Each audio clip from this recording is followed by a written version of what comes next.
작업자 3명이 숨진 양주 채석장 붕괴 사고와 관련해서 합동 현장 검증이 진행됐습니다.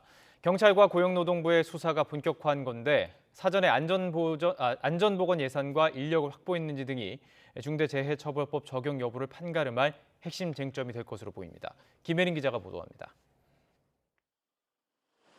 삼표산업 양주 사업장 입구가 수사기관 차량으로 분주합니다.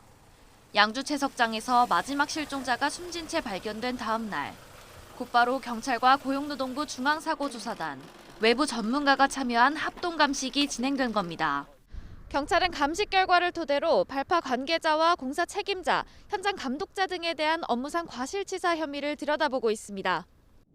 이번 사고를 중대재해처벌법 1호 사건으로 보고 있는 고용노동부는 삼표산업 본사에 대한 수사도 본격화할 계획입니다.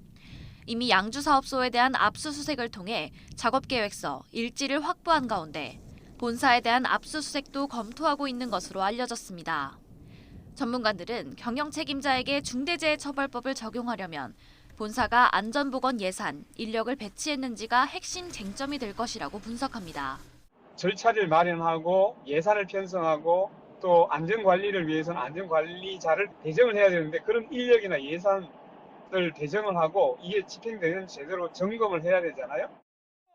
노동단체는 삼표산업 양주사업소 앞에 모여 경영 책임자를 중대재해처벌법으로 처벌해야 한다고 거듭 촉구했습니다.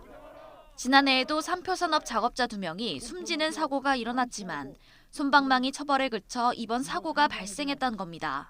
실질적인 경영 책임자가 중대재해에 대한 직접적 사고의 책임자입니다. 처벌 대상자입니다. 지난달 시행된 중대재해처벌법을 처음 적용하는 사례인 만큼 관계기관도 신중하게 조사를 진행하고 있는 가운데 법 적용 여부가 판가름 나기까지는 최소 수개월이 걸릴 것으로 보입니다. YTN 김혜린입니다.